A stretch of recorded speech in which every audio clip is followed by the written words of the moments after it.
I believe sincerely that stories aren't about giving you the answers.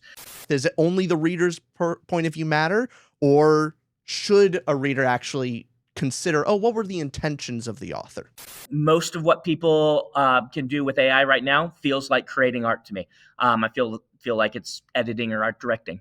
Our first episode, first 10 or so, our goal was, hey, one day we want to interview you on the podcast. So kumbaya. Here I am. How we cool can wrap it up. We've accomplished. Welcome to the last episode.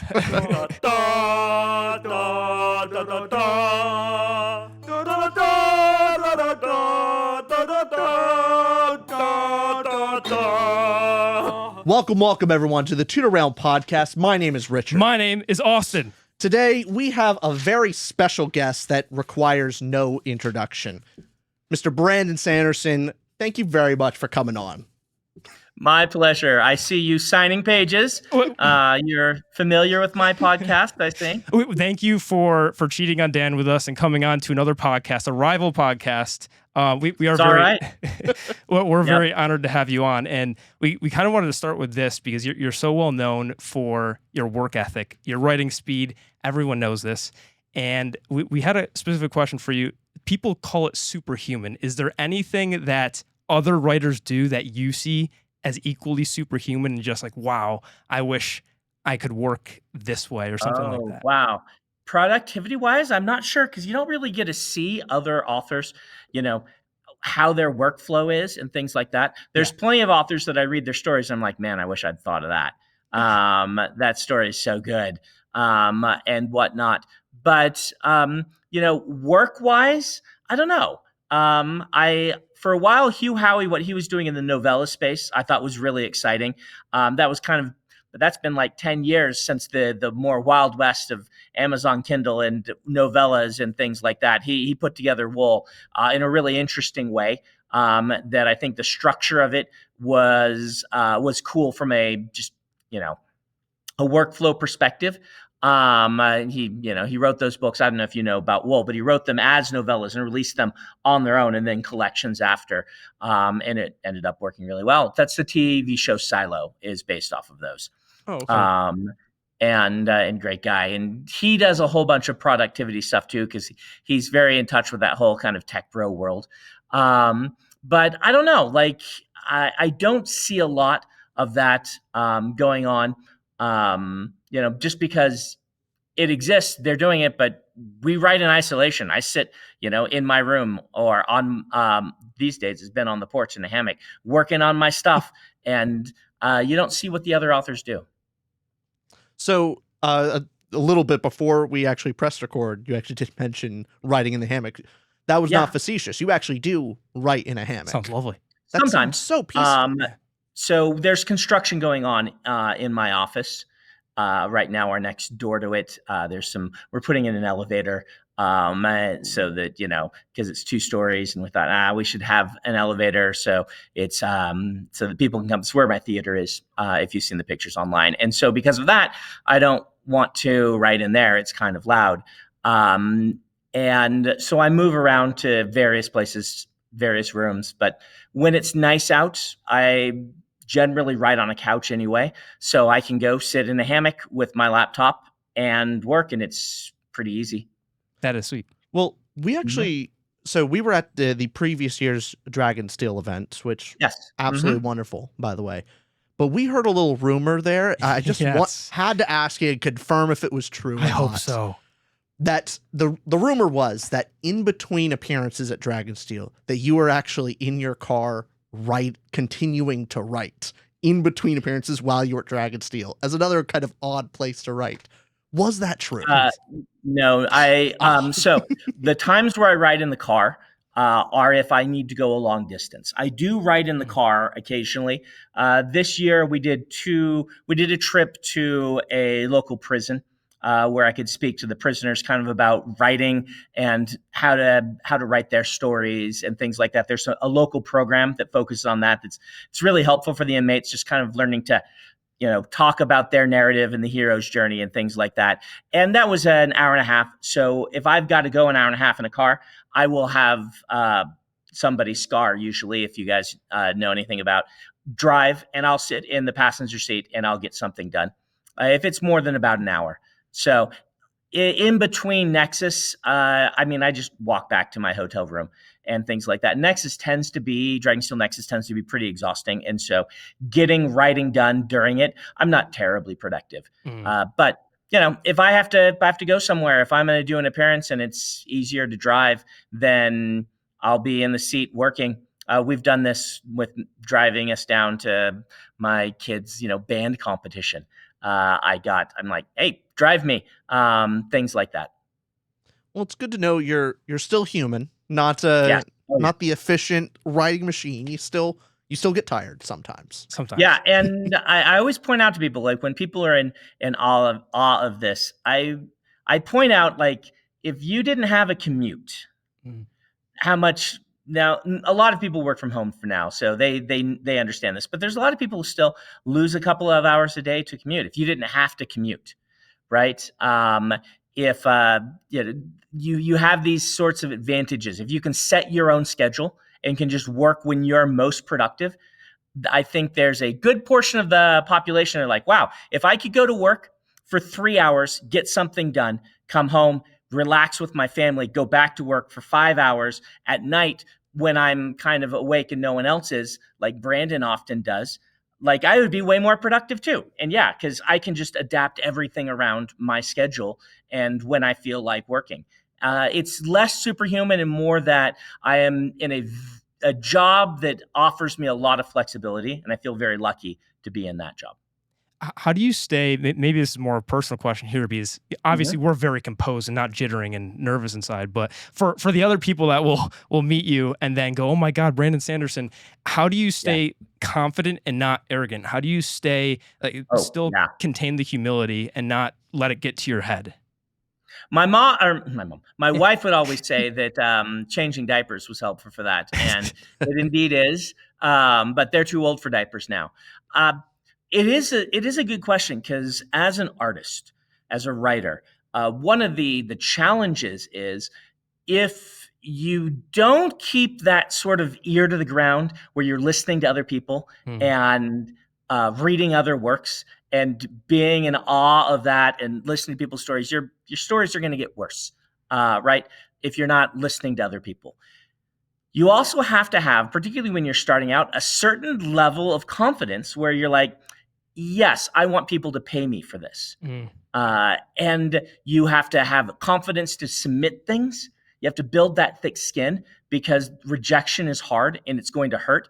And so you have to both build this sort of willingness to listen and to be willing to grow and be willing to learn, at the same time cultivating a sense of confidence in your ability to send things out and say, yes, I expect people to pay me for what most people who do this for fun.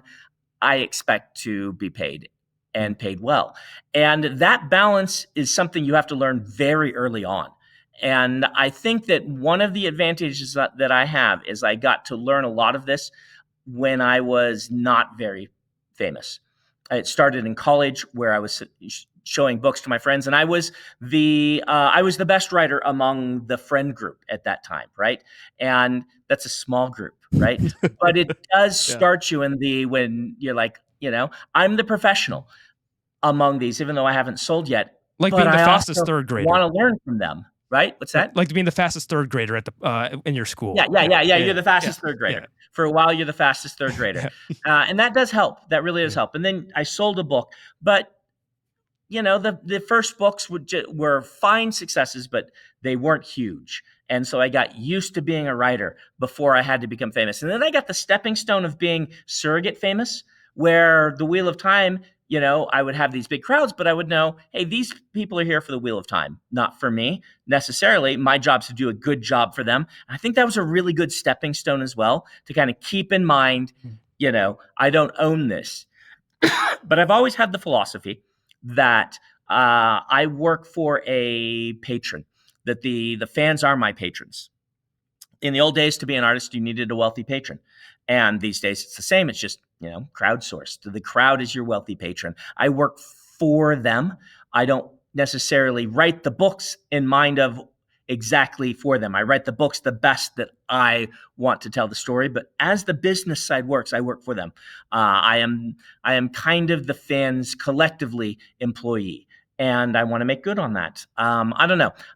It is a balance. I've always, if you'll talk to people, you'll hear from my friends. Yeah, Brandon's always been a bit confident. Arrogance has always been the challenge. He's got to be careful. And I am very aware of that because of good friends who have explained to me, "Hey, Brandon, here's the line. You're over it right now." When I was younger. One of our bigger videos early on was reacting to the Brandon Sanderson is Your God article, because we reacted to that. People can go watch that video, but it is definitely a thing that you make a good point. Children or teens that get famous early on, that's where you see a lot more of the worst cases where it can turn out for the worse in that case. Yeah, it is a hard thing. Definitely. Boy, I sure would. It's a hard thing, but it's definitely a first world author problem, right? I've talked about I get to go right on the hammock and pick my own hours. I can deal with the minor fact that I better be careful in public because I'm always being watched. And I can deal with that. When what I get in return is being able to ride in my hammock. Yeah, I imagine in the beginning it is a lot harder to cultivate confidence when you're a new writer, and then as you become more famous, it's a lot harder to cultivate humility. Yes. I have a fun story there. When I was in the UK once on a panel with a bunch of British writers, and they're like, it's so hard because the Americans are all so confident and we're Brits. And in England, it's like the culture is more self-effacing. And like, we don't know how to self-promote. And the Americans are out there going like, yeah, my books are great. You should read them. And it was fun to see the British perspective on how the entire American book industry is more, we'll use confident by their perspective, when a lot of the writers I know would not consider themselves confident at all. They are very uncertain and self-effacing. Wow. Well, I did want to I know it feels like a hard segue, but talking about how you kind of view how you should view other people's works, and we were interested because you talked about it in a relatively recent podcast 3 years ago. 3 years ago, relatively recent. Talking about the author by Barth's Death of the Author, basically how a reader should interpret a work. And I wanted to ask you, how do you think readers should interpret a work?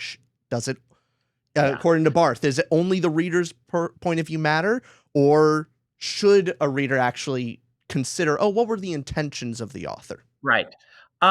Should is a strong word.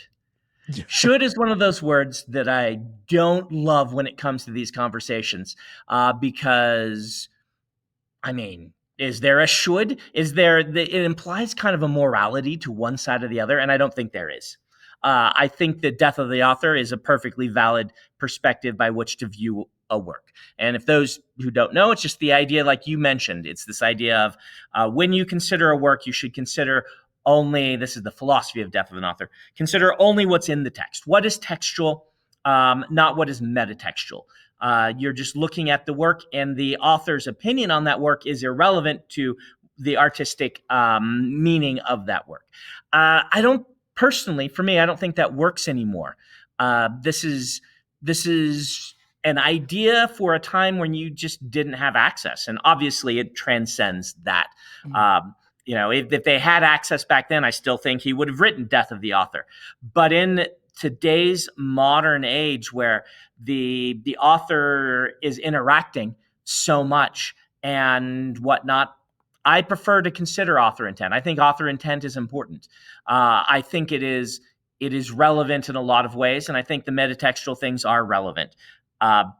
Doesn't mean there's a should, but I definitely think that it's a lot of fun. I mean, I come from the Wheel of Time fandom, right? What Robert Jordan was planning and what people had gotten out of him and what he was talking about was a big part of our fandom, and is a big part of how I interact with the Wheel of Time, and always have.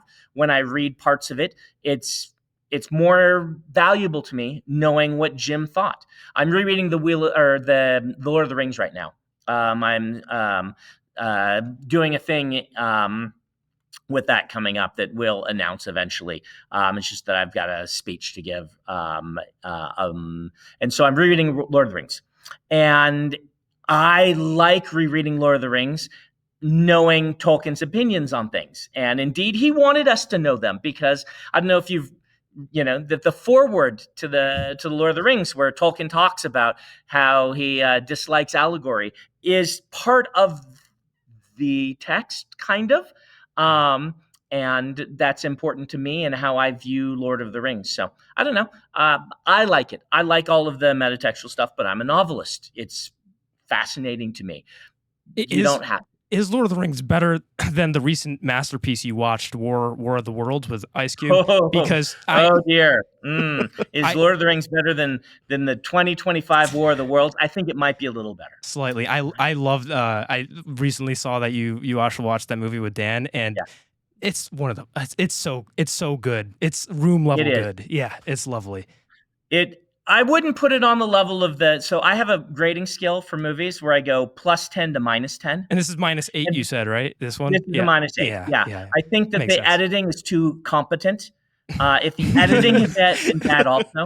I think if the people putting it together, so the writing is hilarious, and some of the acting is wonderful. And this is no dig a bit against the actors or the writers. This was done during COVID under huge duress with huge limitations. And they've all done great work in other regions. It just, this one came together in a fun way. But I wouldn't put it as a 10. But I'm rare, right? I put Cats as a -10. And a lot of people just can't stand Cats. And I think it is hilarious to watch Cats. It's one of the worst things I've ever seen. Best. Best is its worst. It brought out all of the emotions in me. Right. Well, and here's the thing. We're talking about death of the author. Yeah. I love Cats as a -10, in part because I have watched the stage play and enjoyed the stage play. My sisters were very into it when they were young, so we went to Cats, and I gained an appreciation of Cats. It's not something I would have chosen to go to, but I think the music is good, and I get Cats. If you haven't ever seen Cats, the stage play, it's a ballet. That's really what it is. You're there for the dancing. You're there for the music as well. And it works. It's fun. It's light. Watching the film and watching them ruin the songs in interesting ways adds to my enjoyment. Because if I didn't love these songs and get to watch them destroyed, then I wouldn't enjoy Cats nearly as much. We're very curious how this connects as well to a recent viral short or TikTok that you put out about AI artists and art directors. Well, being art directors, they're not AI artists, which we completely agree with. We had our own, we clip farmed. We reacted to your post. We did a reaction inception type thing, and curious how this connects, because is a completely AI generated work, for example, or let's say it gets as good as authors do, which is questionable, right? That could be a whole conversation. If it gets to that point, if it gets to that place, is that another way of metaphorically killing the author? Of like, how important is there to be a human writing that rather than it just being generated? If the impression is all that matters, like if the reader's experience, if it's just a text, right? Once again, I do think that intelligent people can disagree on these points. I don't think it's art unless a human made it. I don't think by definition. In fact, I might do a TikTok on this eventually as a follow-up, but there's a famous photograph taken by a monkey. I don't know if you know about this, but the photographer set up a camera ready, and then a monkey came over and hit the button and took a selfie. And it was litigated that this could not have copyright protection because non-humans could not have copyright protection. It didn't go so far as to say non-humans can't create art, but that's kind of what it implied, is that a monkey, a non-sapient being, cannot create art and cannot have artistic protections as our society deems them. Now, our society gets to adjudicate these things, right? There's not, I think, like some nebulous perfect answer to, is this art, is this not art? Is training AI models stealing? Well, that is something that society gets to decide, because they get to define what stealing is in a context of author protections. I would sure like my art to not be used to train models to then replace other artists. I don't like that. It strikes me as ethically wrong. But I won't go so far as to call it theft, because society might decide to define it in a way like, there is a push and a pull between what an artist wants and what is for the good of society. We've already dealt with this in copyright. I feel like copyright's in a place where it's maybe just a little too strict, but I definitely benefit from those protections. I think it lasts a little too long before the public domain. Is it 70 years after the death of the author? 70 years after the author's death. I do like the idea of an author's children to be able to shepherd their legacy for a while. I think that's fine. And people who are more extreme on the other end say, no, your children don't need to be able to shepherd it. There's valid arguments there. I think 7 years might be too long, but I benefit from us pushing for author protections, and it can kind of where this goes. And if you ask me, I will say, no, AI shouldn't be able to train on an author's work. If society decides differently, well, that's part of that push and pull between authors and artists. But I will point out again that in my perspective, that ape can't create art. I think it was a monkey, not an ape. That monkey can't create art. I don't think the AI machine can create art, because art, by definition, has a deep human component trying to say something. Where it gets sticky is what level. If you took if someone painted 90% of a picture and then said, oh, it doesn't fit the resolution required, AI, can you extend it by 5% on either side so it fits the required resolution? I would still consider that art. So I'm already willing to bend a little bit. And where is that line? At what point have you done enough input in order for it to be art? Right. That's what we're figuring out right now. And so that's why I say that intelligent minds can disagree on these things. Where I stand right now, if you push a button and say, write me a book with this outline, I still don't think you're creating art. I think you are art directing. I can go to one of my friends and give them an outline and say, hey, write this book for me. And at a certain point, I don't feel like that's my book. At a certain level of involvement, I do, and a certain level of involvement, I don't. And I don't think most of what people can do with AI right now feels like creating art to me. I feel like it's editing or art directing. Have you heard of, I don't know if it's a thought experiment or run this, whatever it's called, about the infinite monkey? Because it reminded me as you were talking about that. Basically, if you had monkeys and a typewriter and infinite time, and eventually they copied Shakespeare. They would create Shakespeare. Shakespeare. Yeah, infinite monkeys with infinite typewriters. Yeah. And is that art? Great thought experiment. I don't think it is. Art can't be accidental. Art must be intentional and be the expression of a human desire to say something and make something.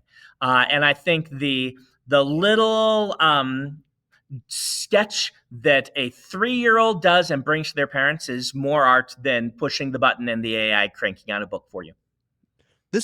It kind of ties back to at least our thoughts with the whole idea of the death of the author, of discounting the author's intentions, and that it is only the experience of the reader and the text. Yeah.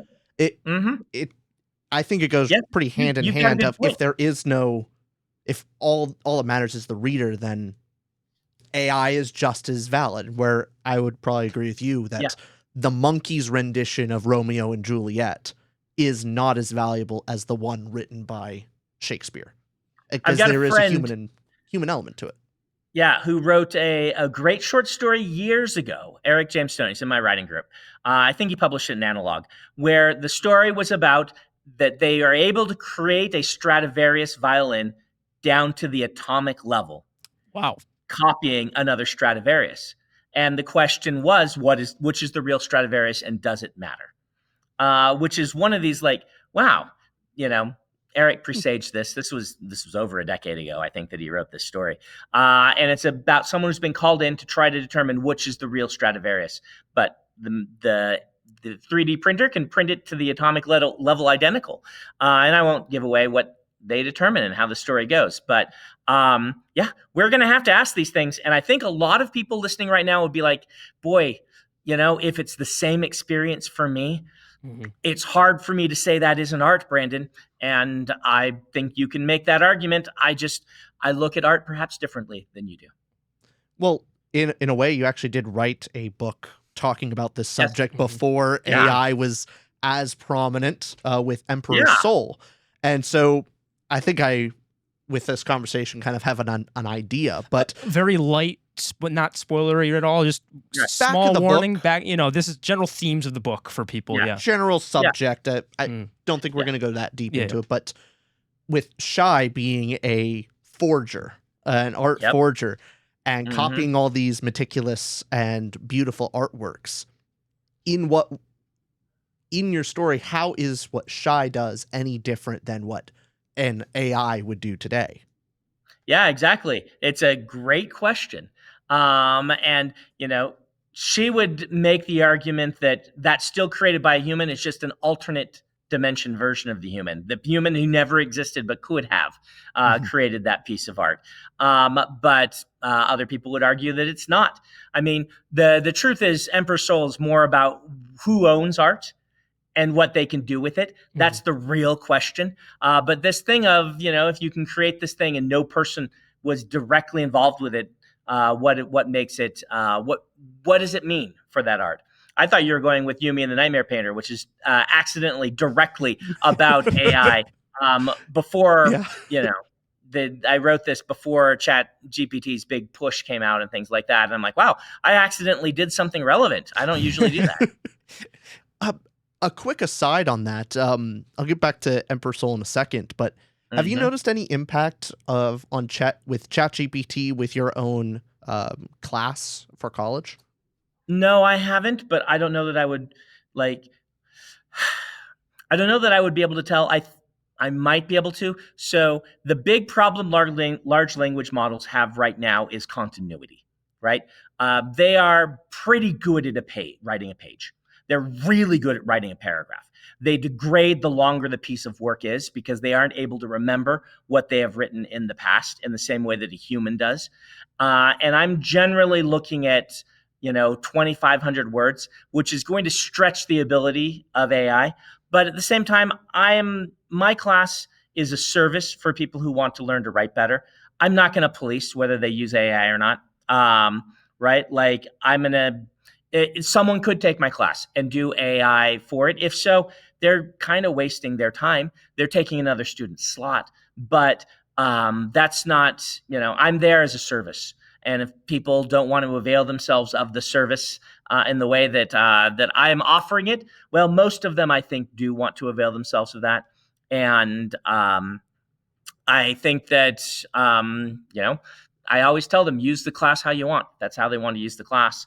Again, I'm not going to police that. So I haven't really noticed it. I think it's a much bigger deal where in the areas where Chat GPT is really good, which is writing essays. The large language models are just really good at something super structured with super specific inputs that you make that is of a length that it doesn't have to try to maintain continuity or create a character arc across 1,000 pages. It's really bad at that stuff, but it's really good at the essays. So I assume that my colleagues in freshman writing courses are dealing with this way more than I am. Fair enough. I did want to bring it back to Emperor's Soul because I have to. I had my mother read the book as well because trying to get her into your work, and this was the jumping off point that I gave her, and she brought up a very interesting perspective on it. And I'm wondering if you've heard it or if it was at all intentional. She saw. Now this is spoilers. This is spoilers. Yeah, this is definitely spoilers. So minor spoilers. So skip ahead a little bit. Yep. If you don't want to be spoiled. Well, yeah. Nick, if you don't mind putting a timestamp for when they can skip ahead, right? Timestamp for when they're done. There. Yes, thank you very much. So, my mother saw the journey that Shy went through in recreating the Emperor's Soul as a very similar or an analogous journey to motherhood. Of how do you raise your child? Do you try and raise the child exactly as they are? And Shy's choice of going not just making him exactly the way he was, but understanding him and understanding his hopes, dreams, and nudging the emperor in the direction maybe he would want to go, giving him a little bit more courage than he had at certain moments, and compared it to how a mother raises a child. Do you see any, was that in your head? Do you see any validity to that? So as a parent, that was in my head. I wouldn't say it was as major a theme to me. It's more a thing that as I was writing, I'm like, oh, this feels like this, rather than the inspiration of it. But it is something that I considered as I was working on the story. What would I want for my children? Because it kind of plays into that, Shay's becoming, in a way, a parental figure to somebody who is a parental figure to the entire empire. And that kind of textual irony was interesting to me as I was writing. But it was more of a, as I'm working on this is one of the things that I noticed that I may have enhanced a little bit in some of the perspectives, but wasn't a major driving factor to writing the story. Okay. And was it true was it your trip to, or your mission to South Korea? You were there for 2 years, was it? Or did I have that wrong? That wasn't Emperor's Soul. So Emperor's Soul was, I got invited to tour Taiwan as part of just normal book tour stuff. And I flew out, and my editor and my translator, who were my guides, and also the book is dedicated to them, took me to the Palace Museum in Taiwan, where I saw a bunch of in Korea, we call them tojongs, the stamps. And I had a tojong when I lived in Korea as a missionary. It's how you sign your name.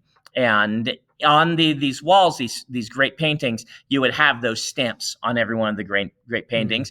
And a stamp-based magic system just was something I'm like, oh, there's something I could do with that. And I'd been at the museum, I'd seen all this fantastic art, and I was thinking a lot about the nature of art and who owns art, because those paintings, those great paintings in the museum would have a bunch of stamps on them, not just one. And I said to my editor, I said, why are there so many stamps? They're like, oh, every time someone bought it, they would put their stamp on it to say, I own this now. And so that's the stamp of a famous king. That's the stamp of a different famous king. This is a merchant who owned this. And this beautiful piece of art is marred by all of these stamps in the corner of the people who are like, yeah, this art is, I was part of this. I preserved this. I kept this, or whatever. And so the nature of who owns it was part of the theme of why I wrote Emperor's Soul. Wow. I could see the obvious one of, this beautiful piece of artwork and just kind of marring it, covering up the art with your stamp. Yep. I can definitely see the negative, but if I were to, steel man it of us being a viewer, being able to, through the stamps, you can actually physically see the history of. Yeah, it is cool, isn't it? Now that it's become history. Yeah, it's like a Banksy painting. That's not graffiti. Yeah. That's now artwork. And even we've got ancient graffiti of someone signing something that is now an important part of the historical record. I think it's in Pompeii. We have graffiti and things like that. And so it's weird how these things start as defacing and then become art itself. These things are part of the art. We now have a historical record for it. And I had just talked about earlier how I think that, the fans in a lot of ways own my art, right? Because they are supporting me while I create it. And so, yeah, it's all fun to talk about. This is very English majory stuff. We're nerdy. Yeah. I want to keep this in mind too, from the first part of our conversation about the confidence and arrogance. Keep this in mind when I ask this. Our friend and admin Summer had a great question about, She Loves You, meaning Nightmare Painter, and Emperor's Soul. I don't know if she's read Emperor's Soul, but it's relevant to this. 20, 30 years from now, keeping in mind the first part of the first part of this conversation, if one of your books could be a classic and taught in classrooms, which one would you like to be picked and for high schoolers to use to learn about the themes and actually look at someone would a Great Gatsby or some other classic? Boy, I don't get to choose that, but you are asking if I did get to choose. If you did get to choose, and keeping in mind, I'm asking you, it's not you saying I want it there and this is my best thing. I'm gonna cheat. I want it to be a book I haven't written yet, because that means I keep getting better. Oh, that's fair. Oh. All right. Oh, come on. What a cheat. Oh, That's a cheat. Dan would yell at you right now. Emperor that's Soul. easier on the students than some of my other work and whatnot. I mean, I would love for it to be the Stormlight Archive, but that's not the length of the sort of thing. Like, you can't even really teach Lord of the Rings. You're going to see dropout rates go like, I'm not reading a book that long in high school. Like, so I would pick Emperor Soul right now, but let's hope that I'm able to continue to get better and better. And at some point, there's a work that is even better. I will. We haven't mentioned this yet, but The Way of Kings was our introduction back into fantasy as adults. Like, we started this podcast. Our first episode was Way of Kings, and then we did another one on it too. So, by the way, thank you again for coming on and doing this. Did we say thank you? Off camera, we said it. But so this has been like a massive excitement for us. Our first episode, our first 10 or so, our goal was, hey, one day we want to interview you on the podcast. So, kumbaya. Here I am. We can wrap it up. We've accomplished. Welcome to the last episode. But yes, talking to Stormlight Archive, we also went to Dragonsteel. We're there for the Wind and Truth release. I dressed up as Syl because I lost a bet about a certain character in book 5, and from our bet, we both lost. Actually, yeah, we both lost. Which is fascinating. Yes. I don't know how you pulled it off. Spoilers for Wind and Truth, Nick. Okay, spoilers for Wind and Truth. So another timestamp, yeah. We were both walking into the store, and I was confident that Kaladin was going to die in book 5. Austin said, no, Kaladin has to live. We were both wrong. Well, so we both had to dress up. Something I'd been pushing to for a long, long time with that. With the Kaladin arc, which is kind of an interesting arc, like artistically for me, because his emotional arc comes to a head at the end of book 4. So you have a bunch of sort of points on the map for Kaladin, but the whole breaking and starting to rebuild happens in book 4. In book 5, it's kind of the ending victory lap for Kaladin, having managed to do that. Which makes for a really interesting, at least challenge for me, to make sure that your eyes are still on him, and he's still doing important things. But Kaladin's doing a victory lap while everybody else is still going through some of the most the most upsetting things they will go through. And that was fun for me. I don't know if it's fun for readers when I do these sorts of things that are very sort of, again, English majory, where I think about this. But anyway, that was where I am on that. And then it kind of came to that head where Kaladin finally became kind of what we were promised in book 1, where his whole fight of against being a Light Eyes, against being set above anyone else. This whole idea of and his theme of I always live when everyone dies, and I'm not okay with that, from book 1, is finally made manifest as he becomes a herald, and his whole journey has been about learning to be okay with this for the things that he can accomplish. So anyway. Yeah, there's your character arc stuff. Yes. Yeah. Question. It was inevitable, but I'm glad that it was surprising to you that you didn't see it in book 1, because I thought it was very, as an author, sometimes like, is this a little too clear? Are people going to figure out that by the end, Kaladin is going to be a herald and immortal or not?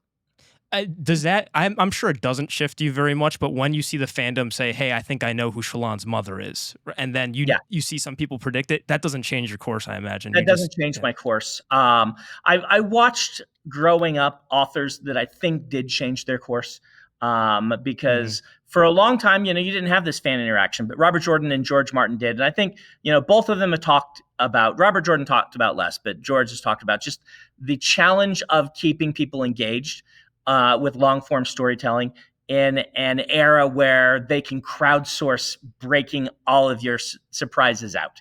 And that is a big challenge. There are things in Wind and Truth that I think before the crowdsourcing happened would have come across as a huge surprise. And in the actual execution of it, the fans who had been following for 14 years already had guessed the majority of them. And I've watched people change and shift, and I think there's an argument for that. For me, the goal is to write something timeless, and to write something timeless, I think it's okay if they've guessed it.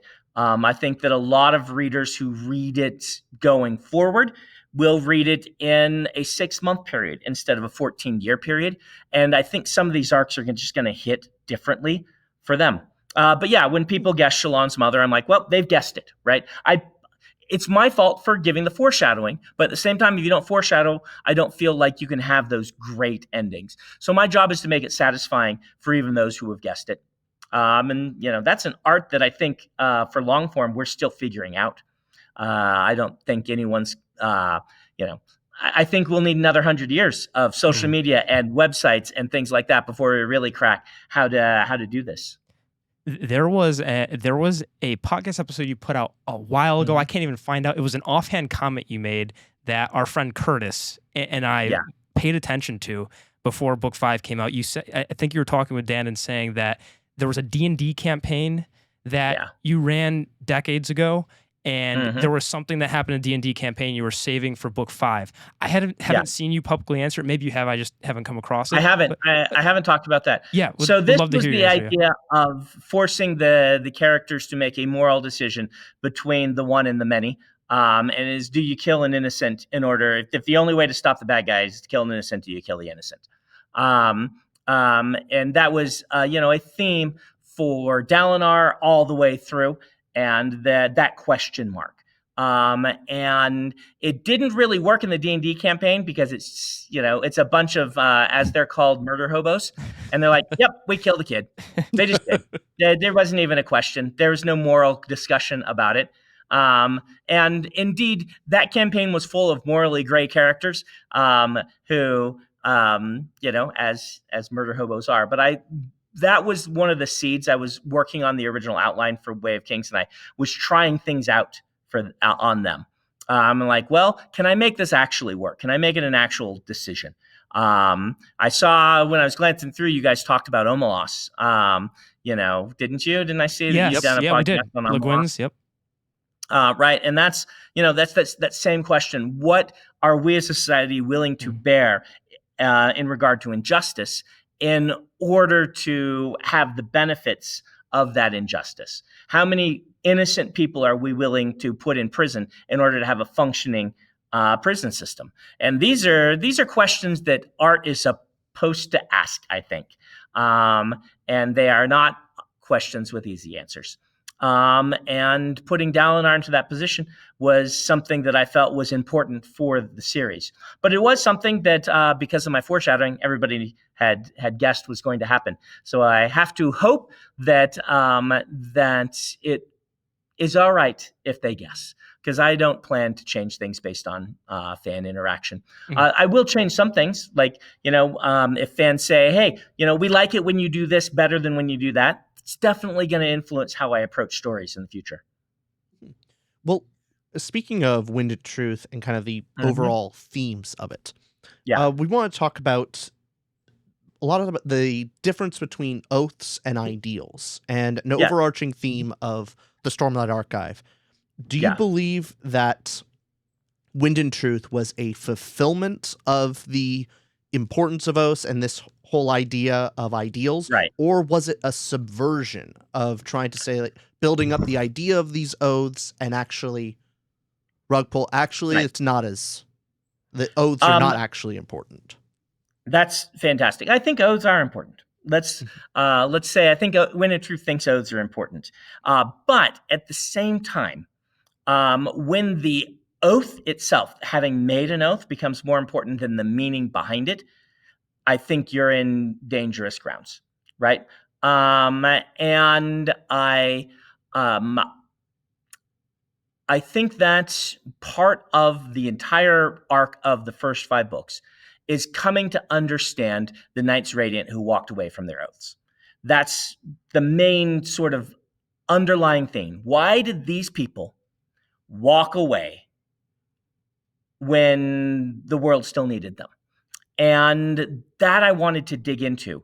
And part of the purpose of Wind and Truth is to say, well, this isn't why everyone would walk away, but here are some instances where certain individuals make this choice. And again, I believe sincerely that stories aren't about giving you the answers, but I want the hard questions to be there. And what do you, as a reader, not to you podcaster, but what do you readers think about the idea that that there are 3 different reasons that people walk away from oaths in this book? And are any of those reasons valid? Are some of them more valid than others? What does it mean? What does your word of honor mean? I remember, so one of the themes that started this was there's a famous saying at BYU about, they ask people to live an honor code. And there's a famous saying about a guy's like, if you lock me in a room, I will do everything humanly possible to get out of there. But if you put me in a chair and you draw a circle around me and you get me to promise that I won't leave, then I'm there for life, right? And I saw that, and I'm like, this is a cool idea. I think you're wrong.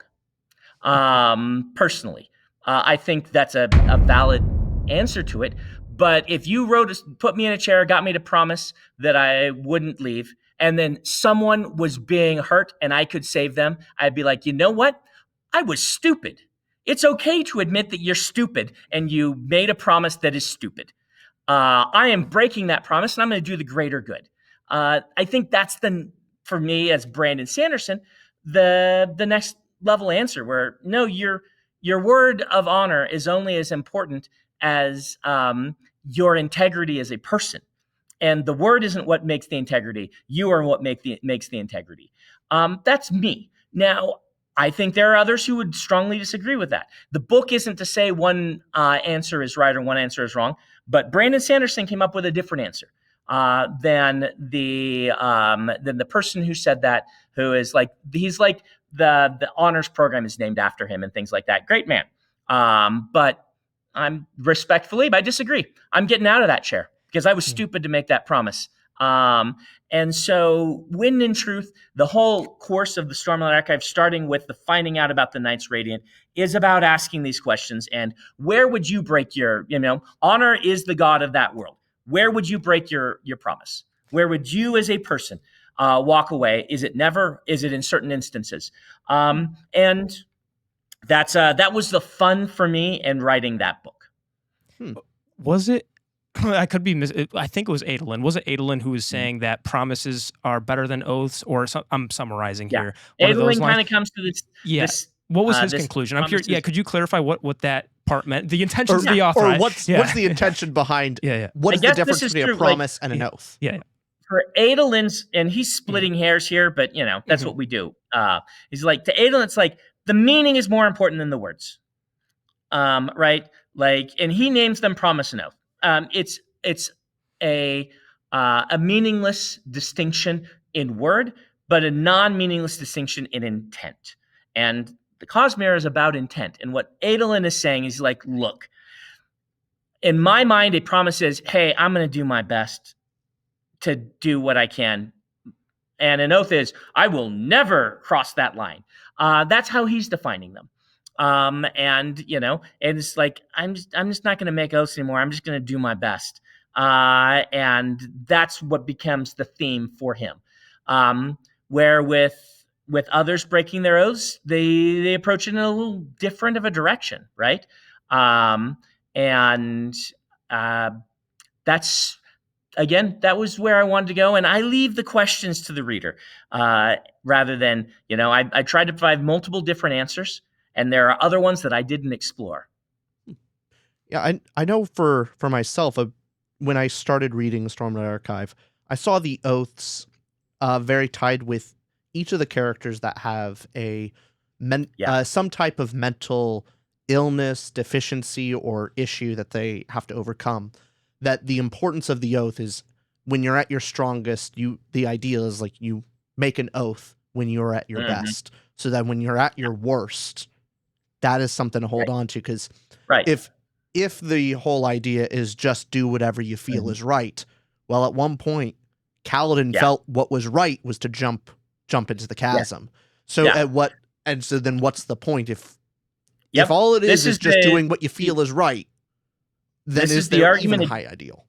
Yeah, this is the argument for the O's, and I would support that, right? Like I think Adolin went too far. I wouldn't throw them all out. I would just say that an oath of an ideal is something that you are trying and striving toward, and even if you fail to live up with it, you you haven't broken your oath. But I think when you're at your best is when you are making promises to yourself that you do need to try to follow through on. I think oaths are important. I don't think we should throw them all out. But that's Brandon, right? Like there are times where I would break one, but they are different than when Adolin would throw them out. I know we're winding down. We got a couple more minutes of your time. I wanted to end with a fun one, or if you had something. Okay. Sorry, too. I had a lot of fun. I think it's all fun. No, a fun question. If you have another question, throw one in. But there was another very niche thing that you posted at some point about. You said, "Hey, everybody, go watch this WWE video." That was a long video essay on the WWE, which I was like, "Okay, I'll go watch this thing," because you appreciate when somebody else gets you interested in their niche or their kind of hobby and that they explain it well. Because like you, I looked at the WWE and was like, what is that? It's fake stuff. I watched that video essay or the YouTube videos a couple hours and I was like, what? I get it now. I understand. I want to see if there's anything recent for you. Is there some niche or hobby that you've recently partaken in that you were like, oh, this is something that I kind of want people to know. This is something I like. Wow. That's a good question. I know you do talk a lot on your pod about like all of the stuff you like, so maybe it's I do. But what am I into lately? It maintains being into Magic the Gathering, but that's nothing new, right? Making cubes is a lot of fun. I really enjoy that. But what have I tried lately? I mean, I really liked K-pop Demon Hunters. It's making me give K-pop another chance. Because even though I live in Korea, I've never been into K-pop. And so K-pop Demon Hunters, I'm like, maybe I need to give K-pop another chance. So I've been making some playlists and listening to K-pop. Nice. That is a really fun movie. Those songs have been kind of stuck in my head. And also, it's no War of the Worlds, though. It's no War of the Worlds. I just want the entertainment industry to start doing a few more of those wacky, weird things of like just the concept title alone of K-pop Demon Hunters is so weird and out there that I want more of things like that personally. None of these give us more original fantasy films. We love them. Keep them coming. This was a very original fantasy film. Heck yeah. And it was great because it's K-pop Demon Hunters, but it's epic fantasy in its kind of scope and narrative structure, which I love. I love that the biggest film of the year is an epic fantasy. That's delightful to me. It also got me to appreciate the art style as well, because there's that certain type of art style for a while has not really intrigued me as well. I've always thought like, oh, I just don't like the art style. I just not a fan of it. This movie proved me wrong. It clearly has a great place when utilized well. I guess I just don't dislike the art style. I just disliked those movies with it. So that's what I appreciated from it. Brandon, I'm just trying to wait to get you into chess or something. I'm waiting for you to drop your chess elo and get into that. No, don't shake your head. Come on. A niche fact too. I know one of your roommates, wasn't he the Jeopardy winner? Ken Jennings? Yeah, this Ken. He's the host of Jeopardy right now. That was one of my college roommates. Just being next to it was really weird because Ken couldn't tell us how many times he'd won. He was under NDA. So we just had to sit and watch episodes with him. We're like, when are you gonna lose? When are you gonna lose? When are you gonna lose? And he just never lost. And it turns out that he'd won the whole time and he had to go back and film the next season. He had won so much that he'd come home still as having won. And the answer was, he's like, I don't know what I'm gonna lose because I haven't yet. That was fun. It was pretty surreal. Now that is confidence. Yeah. That is confidence. That is confidence. Yeah. Brandon, watching one of your friends become famous was an odd experience for me because it happened before, I sold anything. Oh, you're right. That was before. That was before Elantris came out too. Like it was before Elantris came out. Yeah. I might have sold it. No, I hadn't even sold it. Wow. This was before. This was when was Ken? It was like must have been like 2002 or something like that. Because it was before I know the house I was living in, and I hadn't moved to, like, there were 2 houses away. It was maybe like 2004. Okay, it's 2004. So it's 2004. So yeah, it's before launchers came out. So yeah. Wow. But I guess I had sold launchers at that point then. Yeah. Well, hey, we don't want to take up an exorbitant amount of your time, but we really appreciate you coming on and talking to us today.